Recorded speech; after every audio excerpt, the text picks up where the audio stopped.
We are live. I'd like to welcome everyone to another episode of Heart to Heart with Bree. And tonight we have Joe of Grow with Joe. Would you please introduce yourself to the viewers? Hello, everyone. I'm Janice. Grow with Joe is my gardening page and my gardening life, and that's me in a nutshell. I mean, I am a mother, of course. I am a nurse. I'm a gardener. Number one, I'm a gardener first. That's my love right now. I'm so in love with gardening. So yes. And Janice has been on previously to talk about traveling. And so she wears many hats. Yeah, I'm a travel consultant. I kind of forgot about that part because I'm so excited about about talking about my garden. But yes, I'm a travel consultant as well. Well, tell us about Grow with Joe. How did you come up with that concept? So, Grow with Joe. I sometime last year I created a garden space where and it was based on faith, happiness, my mental health. I heavily invested in it, and I was just growing and wanted to showcase what I had going on. My food forest backyard, and so I came up with Grow with Joe, where I'm not just and my motto is Grow with Joe, where we're not just growing fruits, vegetables, and herbs, but we're also growing in gardening knowledge, because I'm really learning and growing, making mistakes and fixing them, and but when I tell you, this grow with Joe, being out there in the garden is such a benefit for my mental health. It's where I find my peace. What does gardening mean to you? For me, gardening again is it means peace, it means growth, it means patience, it means perseverance, it's trial and error. It's just gardening is like my haven, my fallback, my comfort. It just means so much, like so many different positive things. I learn from, when I fall, I learn to rise again, and it's just like life's journey. It's just such a big benefit for mental health and peace, you know. What is, for those who don't know, what is organic gardening? So organic gardening is gardening where you're not using synthetic fertilizer, pesticides. You're just not using anything that's synthetic, pretty much. It's all natural. It's using the non-GMO stuff, the compost, the worm casting, the it's just nothing synthetic, pretty much. Okay. Now let's talk about GMO and why is it important to be knowledgeable about what we consume? So GMO, as we know, is the genetically modified. Genetically modified foods, yeah. Yes, that Anything that's whole. genetic, yeah. Let me tell you, there's a story with me and that old word. And I had a meeting one time, and instead of saying one thing, I said something else. So every time it comes to that word, you don't even want to know the old word that I use instead of the organism. It's organism, but I said the other old word. So every time that word comes up, I pause, because when I tell you it was a big meeting, it was like a huge meeting, and here it is. I'm using the other org word instead. So every time I have to say it, I hitch. so so Oh my God. so GMO is pretty much foods where the DNA is altered. It's altered in a lab, and of course, anything that's altered by man is not necessarily good for you, right? So you want to use the non-GMO, even though non-GMO doesn't mean it's organic, right? It Right. just means that it's not it's not altered. There's so many stuff, so many food. I mean, it's like gardening is a forgiving thing, and I'm learning as I go along, and I learn to eliminate certain things. But there's still stuff in my garden that's possible GMO. But when I do purchase seeds, I make sure that they're heirloom and non-GMO. Now, I remember the first time like seeing like the seedless watermelons. And you're thinking, oh, it's convenient because it doesn't have seeds. But then, Mm-hmm. when you stop and think, but it's genetically modified, because at first, before I really started to get into this kind of thing, I never really gave it a second thought. And I think as consumers, we really do need to be aware of what we're consuming. Right. So we get into that, like the seedless grapes, the Yeah, seedless watermelon, the stuff like that. That we're lazy. right. We're part of that lazy group where we don't want to we don't want to have to be biting into seeds, right? And as we talk about that to a Bree, there is a new thing that's going on now where they're radiating the fruits.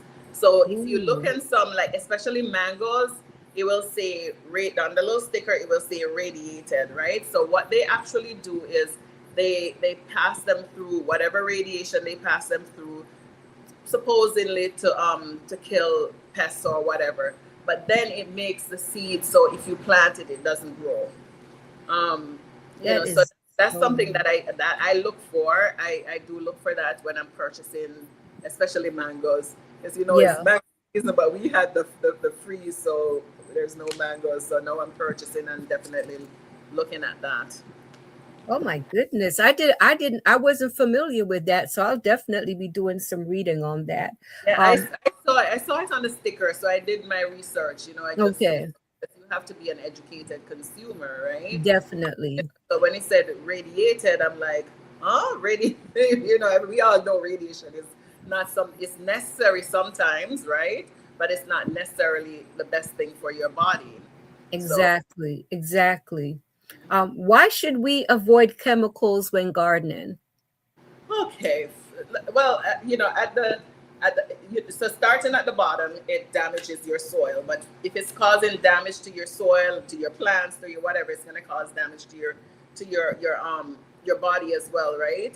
So pretty much chemicals in the soil is going to kill your beneficial microbes in the soil. It's gonna hurt your pollinators. So of course Okay. it's gonna hurt your bees, your butterflies, the some flies we have a lot of insects that are actually beneficial to our garden. And so when I do see something, I try to wear gloves most of the time when I'm in my garden, because Okay. then I'll actually put it in something and then kind of do that Google search to see if it's beneficial or not. Then I decide what I do with it. But if you're feeding the soil naturally without chemicals to hurt it, therefore you're making your body a better body, right? So there we go. Now, earlier you mentioned what gardening does for you mentally. Could you go a little deeper? Because what I would like the viewers who suffer from depression, or they have, sometimes they just wish they had a hobby or something that could be uplifting. So how does gardening help your mood? So Bree, I'm like the social butterfly, right? Yes, you And are. I've always loved gardening, but I've done it on just on a moderate scale. I always had the fruit trees, lots of orchids, and then COVID came along, of course, and then I started doing a little bit more, and that was really therapeutic. Fast forward to now, like it gives me, like, I don't, it's like sometimes, as I was telling you earlier, I wake up and I'm like, I still feel like I want to just lay in bed, and I'm like, woo, the babies need me. So it's like anybody call me in the morning, they're like, oh, you were outside. I'm like, girl, I got to take care of the babies. So, but in terms of mood, it just boosts me. It just put some pep in my step, make me want to go out. Especially I go outside and it's okra time, and I'll like, oh yes, there Oh, goes my baby. wow. And some of the Yeah. stuff take and eat right away out there. I go out and there's like peppers, and I have different types of peppers out there, and just to know that there's something that I like it. I know I'm not the creator, right? So I'm not comparing myself to the creator, but I'm like, oh, my hands did this. Yeah. It's just something like it gives you this inner peace, this inner calm. And one of the things that I've prayed for a lot is patience. I've just absolutely never been a patient person. My son can tell you, because he's like one of our previous presidents, where when he's talking, and he's like, the man from the moon came, and he's like, and I'm like, Jojo, hurry up, just give it to me, tell me what it is. So patience has just not been my thing. And so it has taught me to be like, listen, girl, these babies are coming. It's gonna be good for you. It's gonna be, you're looking at them. You're it gives you purpose. Well, for me, it gives me calm. It gives me peace. It gives me like faith. And like spiritually, it has brought me closer to God, in the sense that I'm like, oh, look what God have done for me. Yes. So I sit there sometimes, especially when it's a lot cooler. I like to sit out in the mornings and just, I'm a coffee drinker, so I'll have my coffee out there and just reflect or plan my day, and somehow it just gives me this calm and when I tell you, there are times where people will see you, and I always say, check on your happy friends, right? Because a person will never know that, like the stresses that you go through on a daily, and just being out there and tending to the garden and seeing all the stuff that's going on and comparing it to life. And, it's so healing. It's so soothing. It's so refreshing. It takes you to a deeper place within, and then it's like, whoo, like hallelujah, like, oh my goodness, this is what I needed. And for me, it is definitely my peace, my purpose, my calm, my happiness, my just I mean, I'm like still the girly girl, but even when my nails get dirty, I'm still like, oh, I still feel good, and just just it's a peace that you can't explain, like just especially when I go out there and I see something that I've never grown, like I've never grown squash, I've never grown eggplant, and some of the stuff that I like.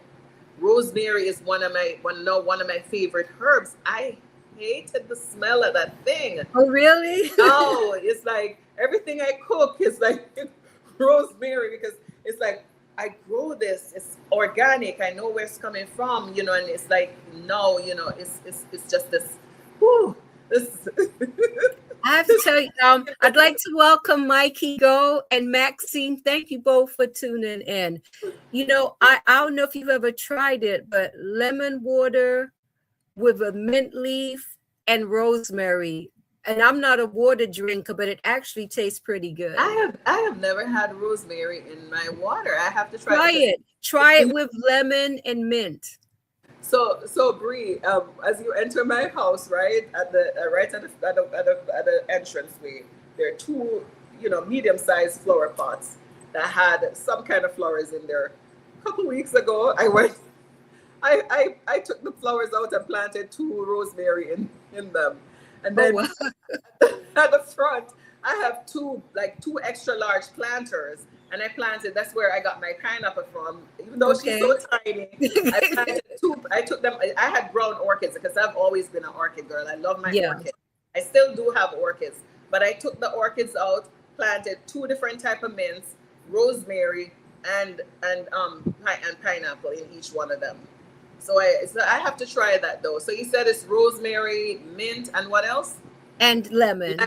Lemon. Okay, I'm gonna make a note because I'm definitely gonna try that. And let me know how you like it. It gives the water, like I said, I'm not a water drinker, but it gives it a nice taste. Okay, I have those. I have a few different type of mints, so I'll try that. Okay, yeah, I'm looking forward to what you think about it. Now, I'll let you know. Now, for those who would like to start gardening, but they're on a limited budget, what would you suggest that they do to start? Okay, so I'll tell you for example, this year I planted potatoes in a cardboard box. Oh, wow. And I have a sprinkler system where the water comes on every morning and hit that box pretty hard, and it stayed together until I read. I had two boxes in the corner by the fence, and it had potatoes in there, and I got potatoes. I didn't get a lot, but I still got potatoes. So it's like everybody knows somebody, especially if you're from the islands. Everybody knows Yes. somebody who has something that you can ask them for. The biggest thing may be the soil that you have to invest in. A pack of seeds is not really that expensive. The dollar store, any one of the dollar store, especially that dollar store, that's what now, $1.25 or $1.50. Yeah. I mean, I do buy stuff from them because like the stuff there's like there's like those garbage bins. They're metal like mesh. Yeah. I cover my pineapples with them. So there, and you go in there, and I'm not sure if they're still $1.25 or they know start at $1.50. But because you don't want to start on a large scale, you want to start small with just a couple of things. Like Yes. right now, Callaloo is in season. Joe, can I get some seeds? Hello, you can get as much seeds as you want. They grow like they're so easy to grow and not a lot of attention, or you don't have to have them in the best kind of soil or anything. And you Okay. can, on a budget, you can make your own compost, because with all the stuff from your kitchen, you can use those. If you use rice, when you wash your rice, you can use that rice water as part of your compost. Oh, wow. The weeds from your garden, you can keep them. I have a 5-gallon bucket that I keep I put weeds in it when I weed the garden and water in it, and you dilute it, like 4 to 1, and use it. There's some plants like comfrey, for example, that I grow. You can use that as compost tea. It's not you don't have to have a lot of money. Like I choose to invest heavily in mine because I wanted that space where I can find Yes. my and but on a budget, there's most of us have planters where we're planting flowers. Instead of planting flowers in them, just empty one of them and plant something in it. You know, towards the end of summer, you're gonna find a lot of things on sale, like even the raised beds and stuff. Because once you get started, you're not purchasing soil anymore. Because here in Florida, especially unless you're in Belle Glade, you have to purchase soil. Okay. Our soil is so sandy, and not everything can grow in the Okay. sand.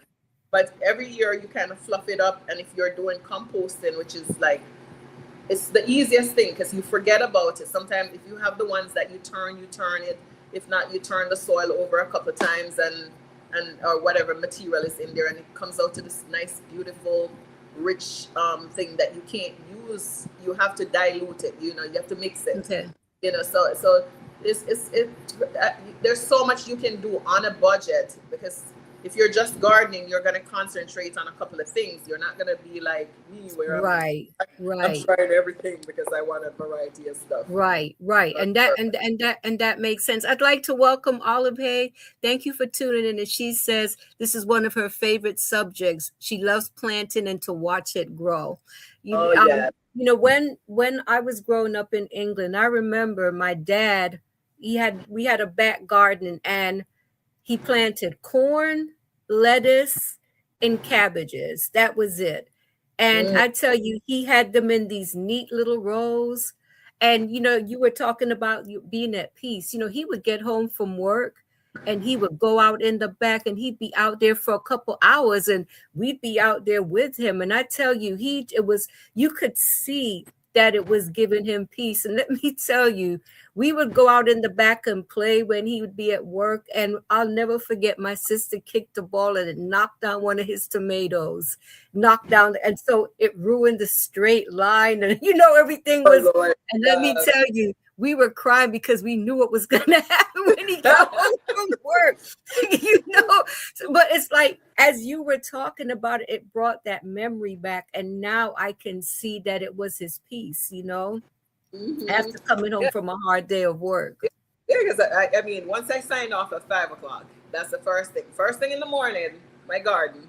Then last thing, before I come in and do whatever I have to do inside my garden. And as you know, Bree, it's so like persons who are from Hopeton, which is where I'm from in Montego Bay. No, somebody came to see me the other day, and they called me Maxine, and it's like, Maxine, how you coming at gardening? Because you never used to go outside. And I mean, like, I never went. I was like that teenager, young, because I left as a teenager. But you wouldn't get me outside because as soon as something bites me, then I start a breakout or something. I never like to be outside. But I always like to plant. I always planted like the little flowers and the whatever. And like I said, my mother would say I have growing hands because I would plant and it would just grow. Yeah. But about corn, Bree, I still have some corn seeds, and I don't think it's too late to start. I'm not sure. Right. But I don't know if I would ever plant corn again. It was my most challenging crop. Okay. Why? Well, I had the worms. I think they're called army worms or something. Okay. So I had to keep spraying, and of course I used the non-chemical stuff. But it was like for 5 days straight, every day I had to be out there spraying. Then once my corn start coming together, and that's how I knew they were actually ready, the raccoons decided it was here. Gosh. It was like, you got to be kidding me. But you know what? It was still one of the most like delicious, satisfying crop that I ever planted, because for me, I would just go out in the mornings, just peel it back and eat it, because it was so I had some that were heirloom, and I had some that were not heirloom, but they were still non-GMOs, but those were like the sweeter ones. And then I had some like the old tough corns that you get in Jamaica. Yeah. I didn't wait until they got that old and hard, but just going out there and just munching on them was one of the most satisfying things. It was but I don't know if I'm growing corn. And if anybody have ever grown corn, you can tell me. But growing corn is not for the weak. You have to have a certain type. Let me tell you, it was fascinating for me, because to see that corn growing, and it was just it was amazing for me to, you watch the progress of it, like the tomatoes, you see the lettuce coming up, see the cabbage coming up, but the corn, that always stayed with me. And Oliver's saying that she envies you because you're able to plant here in Florida and you don't have to worry about the winter. And listen, Oliver, so now I'm saying I'm jealous of the people up north that are able to plant stuff now that I can't plant because it's too hot for us, or even during spring when it was still a little cool, when you guys could plant your winter vegetables. So I guess it goes, you see how it is? Right. But let me get, because here it is, they're like, we're planting right throughout the year, and I'm jealous because it's cool there in spring, and it's so hot here, and they can still grow winter vegetables, and I can't. So now, is that something that you have to take into consideration? Because I know for some people, they just think, okay, I'm going to plant, but do we have to take the seasons into consideration? Yes, definitely. So there's so many different things that you have to take in consideration when you're planting. Some of them I have not mastered yet. However, so my first thing was to identify the zone that I'm in, right? So once I identified my zone, which is 10A, then I plant according to what's recommended. I don't always do what they tell me to do it, because I like to push the button a little bit and just do my own thing. But for the most part, I'm not about going in, working hard and not reaping. Right. I tell you, Bree, since January, I have not eaten meat, right? And every vegetable that I have eaten have been from my garden. There was one time in the year I bought a bundle of callaloo from a farm in West Palm. But other than that, like all the lettuce that I had during the early part of the year have been from my garden. Then I had like different type of collards. Then I had the bok chow, or as we say, pop chow. And now I have callaloo, and I still have a little bit of collards out there. So that's pretty much what I've been eating. Like as far as that is amazing. That Yeah. is that. Now, when you planted your potatoes, did you plant them from seeds? How does that work? So I planted the what do you call those little potatoes? Those little baby potatoes.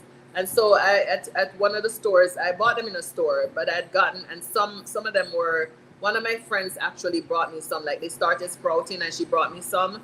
So I planted some gold ones, some purples. They say blue on it, but for me they look purple, so I say purple, and some red ones. Okay. Um, and I even planted, because I've just been experimenting with potatoes. Because last year I planted them in what we call a half whiskey barrel, and they didn't do that good. So this Okay. year I planted in a laundry basket, like one of those tall laundry baskets with the holes on the side with the two handles, and I did the boxes. Okay. Yeah, Okay. yeah, but so I guess those are called seeds. Yeah, there's I guess there's, Okay. Okay. I'm Because thinking I'm gonna seeds have when to. you say seeds, like some tiny seeds, but yeah, because when you plant like one potato seed, I guess you say seed, when you plant one of those, you'll get like 10 potatoes from that one. Oh wow. Yeah, because I still have potatoes outside. I just haven't. I went halfway down in that basket. Okay. I took out the cardboard boxes. Like I said, I was going in those because those, after a while, once you start messing with them, they fall apart. But the basket, Okay. I still have potatoes, but potatoes are a cold weather crop. The Irish potatoes. So now it's sweet potato. We are growing sweet potato now because those are summer crop. Oliver's saying that she has cocoa and sweet potatoes growing at the moment, and Maxine is saying she's waiting on her callaloo in the mail. So listen, it's tell, I. tell her to come to South Florida so I can introduce her to two of my lizards and get her. So, oh my gosh. So let now from the garden, because you were talking about eating, you know, from the garden to the dinner table. How satisfying of a feeling is this? There is, let me tell you, maybe I'm just over passionate about this gardening thing, but a lot of my reels that I have on my Grow with Joe page are foods, like showing the foods that I cook from my garden. So even if I make fish, for example, the vegetables and the herbs are usually from my garden. And Wow. there's nothing more. I don't know if I just all of a sudden I think I'm like the best cook. I just think I just think I'm the bomb diggity bomb now because I you know I'm making my own. I'm drying and grinding my own herbs and blending them together and creating these different mix. I've grown onions. I haven't grown garlic, so I haven't been putting garlic in my stuff just because I'm trying to use just what I have. But I have like Okay. maybe three different types of oregano. I have onions, scallion, which are different from the green onions. I also have green onions. I have like a couple of different types of thyme. I have I'm sure I'm missing a lot. The rosemary, the one of my favorite. I'm looking at a thing I have out here because I have this thing that I hang and it is drying my I have a lot of leaves drying in there, so I'm trying to identify what's in there. And then the wild thyme or wild oregano, or some people say Spanish oregano. I mean Jamaicans we say, or how we pronounce it again? Oregano. But I don't remember. I'm so American. I don't remember how we pronounce it. But it has so many different names to it, and that one I really really love. So when I cook and I use my own herbs and spices and something, you can't tell me I can't cook no more. I posted. Maxine just posted on something I posted. She said I'm taking away her job because she's like she cooks really good. I think she went to college for cooking, so she's really good at cooking. So she's like, I'm taking over her business or something.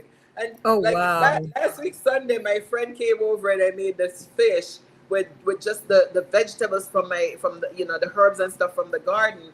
And then I made her some callaloo soup, and and I had some corn that I had frozen from my garden, and then I made callaloo dumplings, and Oh, wow.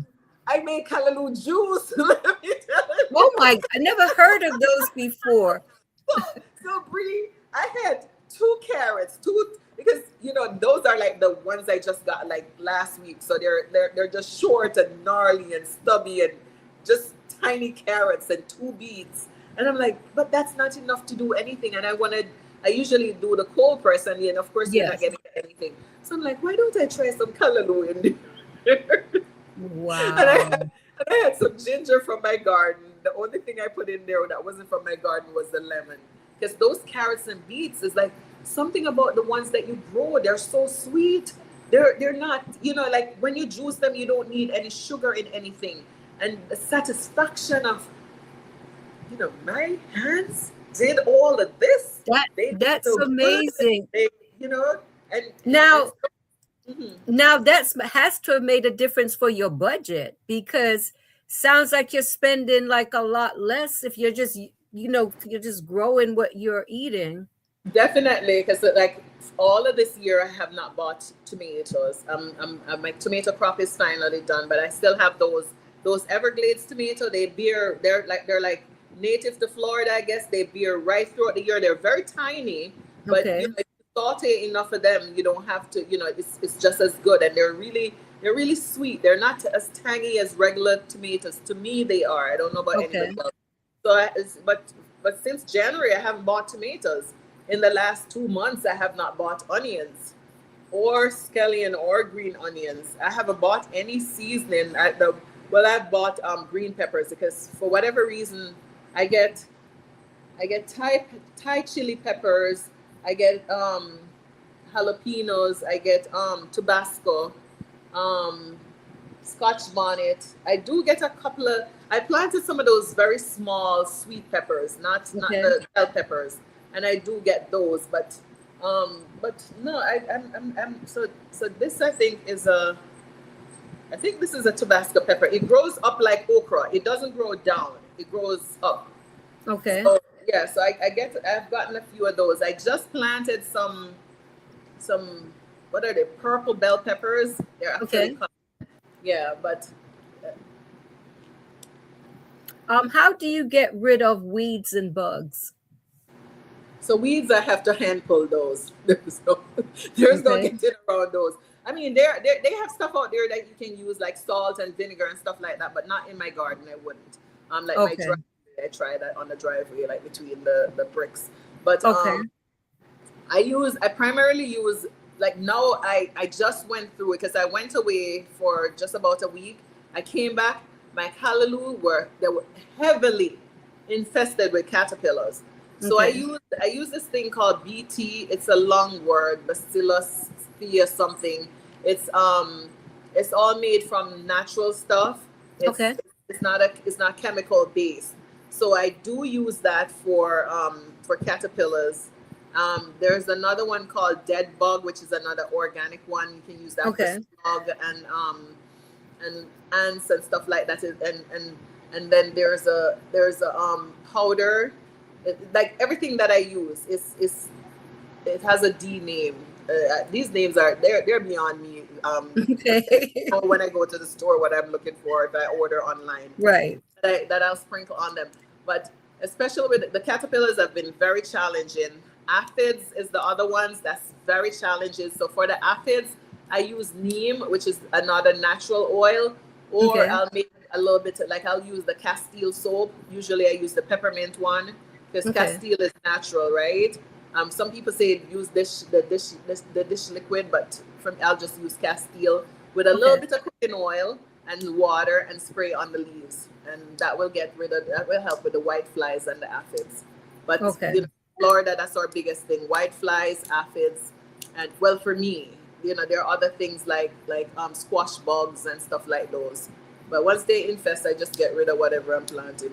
Like it's a full time job dealing with No, bugs. I bet. I bet. I bet. Full Um, time. what are the benefits of having a greenhouse? Now, I notice I've not seen a lot of greenhouses since I've lived in this country, but I remember when I lived in England, a lot of people had those glass greenhouses. So, what is the benefit of having a greenhouse? So I do have a greenhouse. Every time I say I have a greenhouse, they laugh at me. They're like, "That thing." But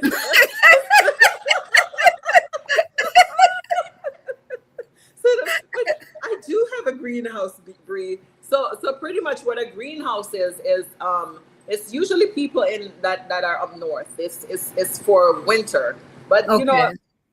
they can talk smack about my greenhouse, but my greenhouse saved my orchids and my little plants that were in the pot when we had our freeze the other day, so whatever.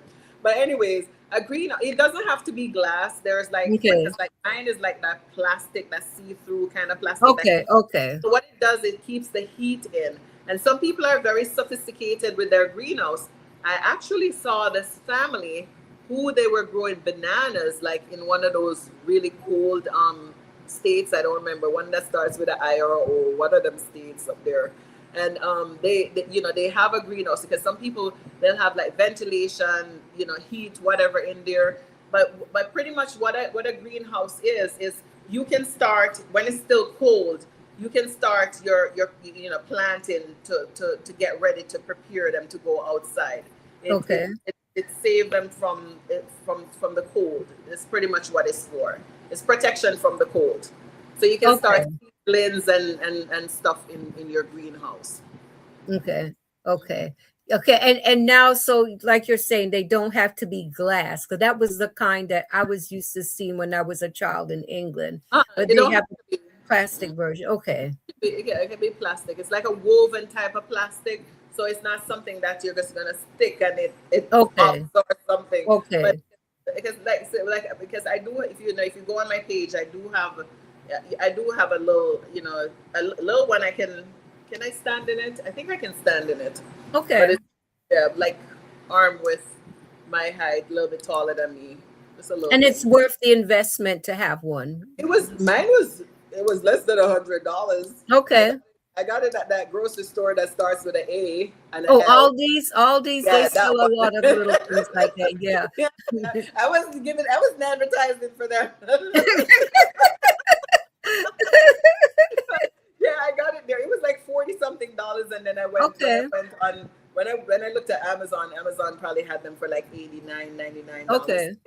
So, but if you're doing like big time farming, because when we have a Jamaican farm up in Fort Pierce, and Okay. when we had the freeze the other day, I saw where he put his up, and a lot of his trees were under was in the greenhouse, but it's like a Okay. mobile plastic greenhouse thing. Yeah. Okay. Okay. Now let's talk about the herb gardens. How do you go about planting herbs? Do you plant them indoors? Are they outdoors? I mean, what's the deal? Oh, there goes my baby. I'm the herbs is like my thing now that I'm doing a lot of herbs. Everything is outside. Okay. I'm learning that, like, for example, thyme, for example, doesn't like water to come falling directly on it. It doesn't like when it's too hot. So I have a lovely um, container with thyme. I have to put it to the side under the banana trees where it's a little cooler. But Okay. some herbs are worth planting from seed. Okay. Some just absolutely are not. I've actually planted parsley, thyme. Um, what else have I? I think that's probably just about all the herbs that I've planted from seed, but it really wasn't worth it. It's Okay. not worth the time. It's just easier to go get it from one of the grocery stores. And another thing, guys, if you have EBT, SNAP, food stamp, whatever you want to call it, you can actually use that to buy edible plants. You Oh, can't wow. buy soil with it. You can't buy fertilizer or pesticides or anything, but you can buy seeds and edible plants. And I'm talking about edible like herbs and stuff, not the other kind of edibles.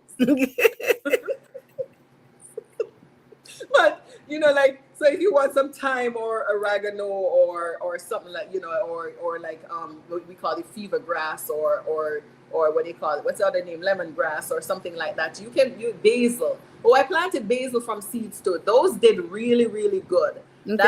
That's my favorite from seed. But like I planted thyme, but it's like just this little patch of thyme, little patch of parsley, Okay. that kind of stuff. Yeah. But herbs are just like an amazing thing. It's very most of them are just very, very easy to grow. My rosemary, I bought one rosemary plant, and now I have about maybe 6 or 7 decent sized ones from that Mm. one plant. Yeah. Oh. Let's talk about seeds. You know, I've heard some people saying that it's like it's not like it used to be as far as seeds. And you just explained, like with the mango, like if you were to, because of the radiation. So is that affecting seeds? Because I've heard people saying there are some seeds that are hard to get and all this. I'd like you to give us a little education on seeds. Okay. So back to the mango story with the radiation stuff. But I don't see like I hear the hype. There's possibly going to be a shortage of seeds or whatever. What I can tell you is that whatever I plant, I save seeds from it. So like just this morning, I washed some eggplant seeds because eggplants is from the nightshade group, which is like peppers are considered nightshade. And if you cut open an eggplant, if there's no seeds in it, there's something wrong with it. That's that GMO stuff. Okay, Yeah. okay. So my eggplants actually have seeds in them, and I took the seeds out, washed them off, dried them. They're all drying now, so next year I'll have those to plant. How long do you dry them for? Those were probably in my little air dryer thing for maybe 4 days, but you don't always. I probably did those wrong because maybe I should have done it the way I do tomatoes. You know how tomatoes have the little gel on them? You know how it have the little jelly thing on it? So usually I'll put it in a strainer and rinse off that jelly stuff off it, and then or I'll just spread it on a paper towel and wait till it dry out, and then Okay. I'll store them. I have like little packets that I buy on Amazon, and from the little packets, I'll just label them and store them in there. And they say they're good for up to 5 years, supposedly. I have had seeds for longer than 5 years, and I plant them and they grow. But my friend Donna have told me a little trick. If you put your seeds in water and they float, most likely they're not good. Yeah, Okay. if you remember when you're cooking rice and peas back home, and you wash the peas, they always tell you to toss the peas that float. So it's kind of the same thing. Any of the seeds that float, they're possibly not good. I still go ahead and toss them in the garden and see what happens. Now, when you store them, do you store them like in a plastic bag? How do you store them? So they're little paper envelopes, but I do have some in plastic because people have sent me seeds over the year. That's why I say last year as in the last winter season, but it's this year. Or maybe actually it was last year. It was really last year. Somebody sent me some seeds. So I was there cooking leaves, thinking that they're collards, but they were actually not cauliflower. Yeah, cauliflower. They were actually cauliflower. Until I went out and saw them cauliflower because they sent them to me, labeled them as Oh, they were actually cauliflower. So I do have some that I have in plastic, but mine usually are in like little paper envelopes that I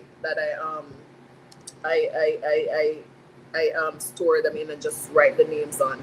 Some okay. seeds like garlic, for example, you need to refrigerate for a little bit before you plant them.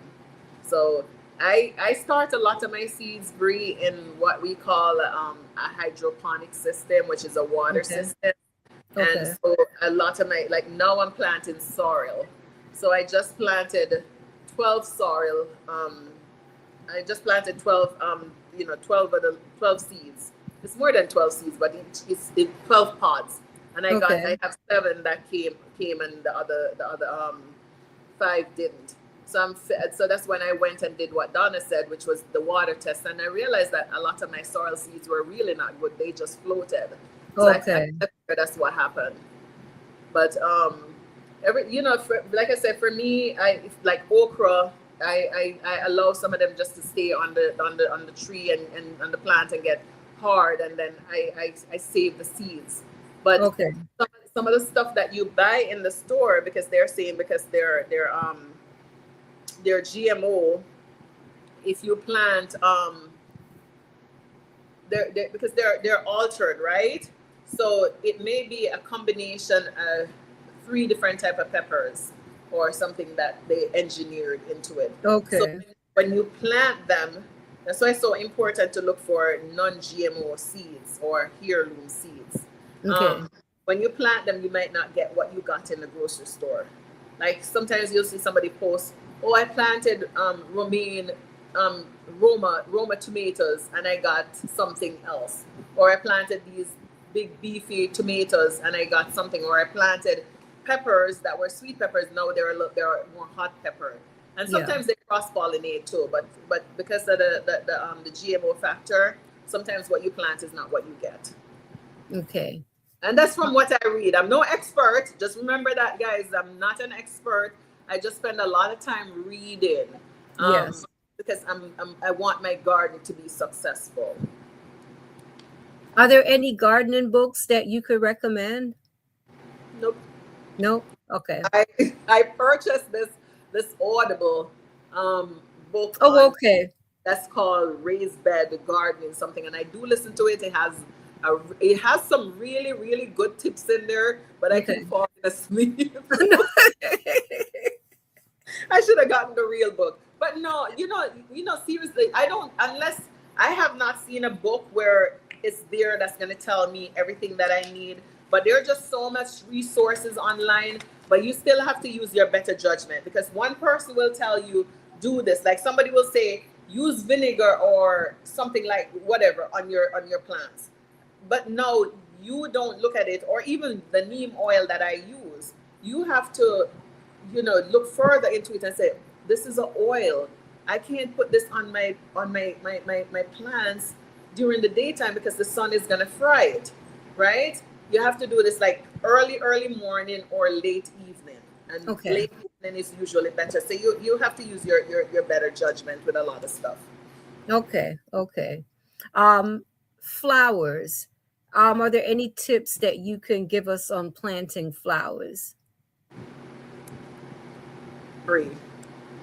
Okay, let's see. Flower. Well, you know what? I have to say this. Yesterday, I walked because I do have orchids. I probably have about Right. 50 orchids. They're so neglected. I'm sure they're not feeling any kind of love. Yeah. But the thing about orchids, they just leave them alone. For me, I find I leave them alone, and because I used to repot, get all fancy with them, do all that, they just bloom all the time. I walked through the door, and my oldest brother died a few years ago. I had gotten this little piece of orchid from like just this little piece. It looks like a vine, and I looked to the right, and there it is in full bloom. So it's a good thing. I do have plants in my house, like I have peace lily. It's good for air purification. Yeah. Snake plant, which is we call mother-in-law tongue or snake plant. That's really good for air purification. I'm really not big on flowers right now, but I do have. Don't get me wrong. I do have. Maybe I have 6 orchids inside and 2 peace Okay. lily and maybe 3 snake plants, but they're still good for the air, And I do. Mhm. Oh, I do have flowers in my garden because they're good for pollination.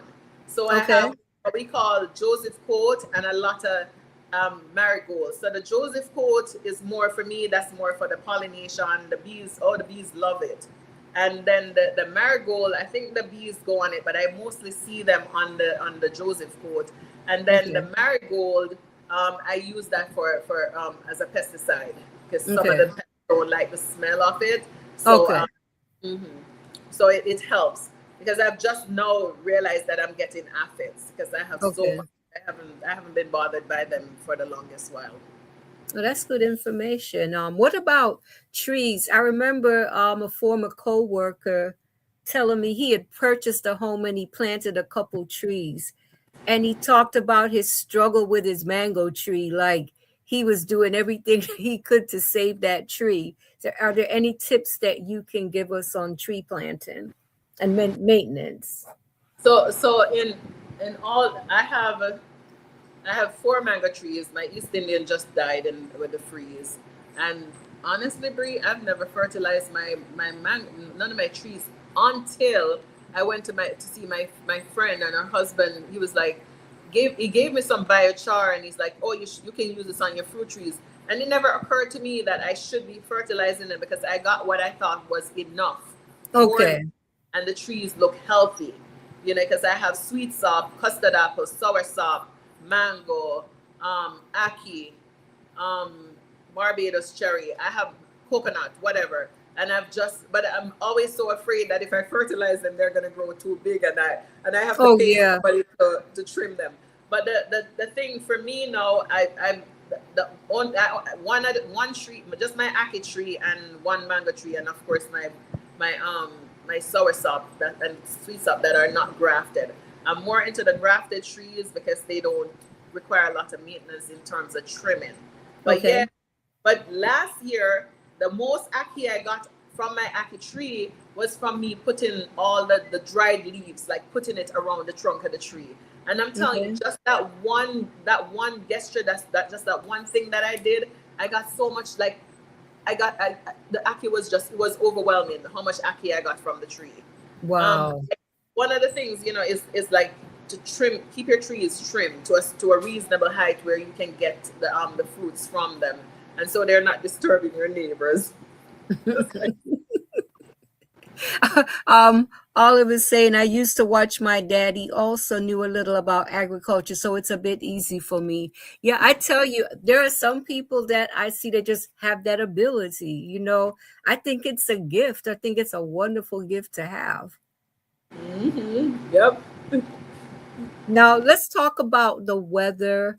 Like, I noticed, especially when hurricane season is approaching, I noticed that in Florida, they'll start to trim trees and things like that. Are there any precautions that we should take as far as the weather when it comes to gardening? Well, of course, like if you like, even though, like I have my huge raised bed, which is a permanent structure. There's really nothing I would do with that unless there's something Okay. planned.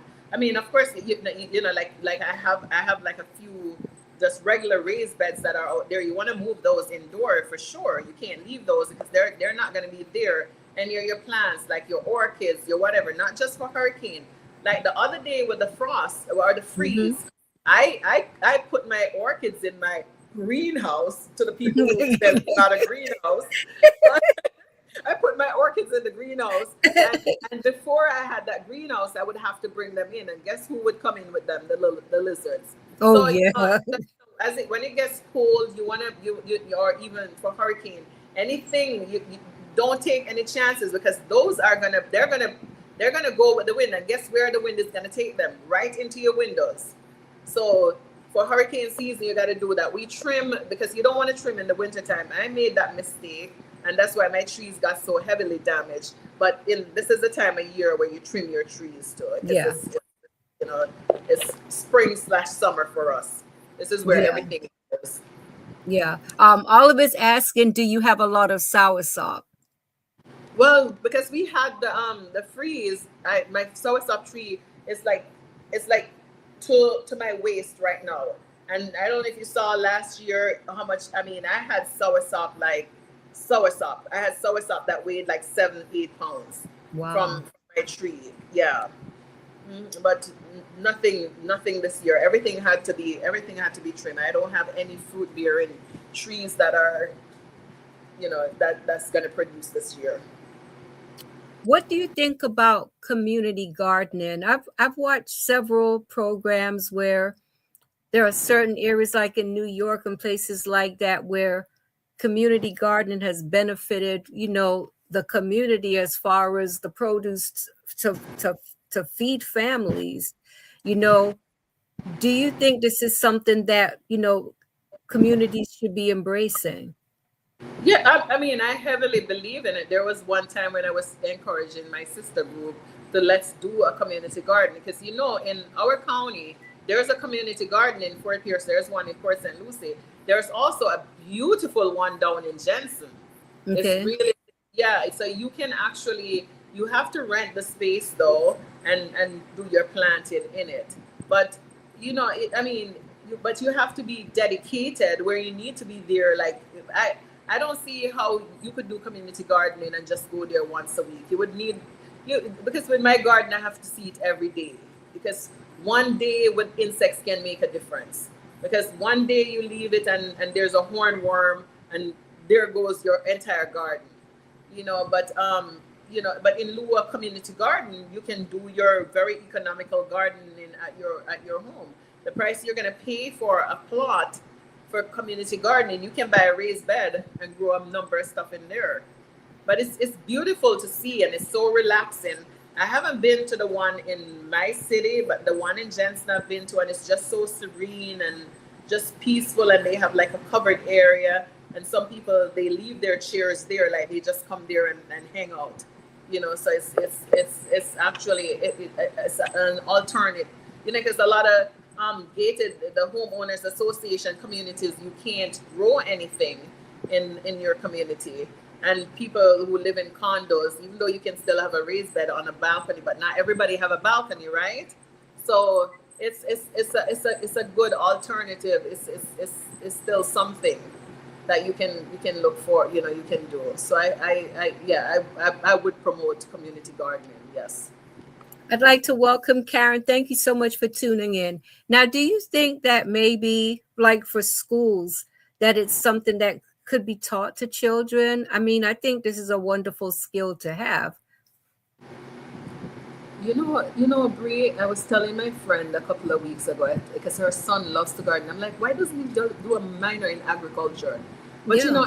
schools, it's like because sometimes I watch these programs where you have people that are mentoring the kids and they'll say, somebody who is actually a farmer or a gardener or does it professionally will say, when I was in school, we did this, or the 4-H club, or some club Yes. that we're a part of did this, and hence their love for it.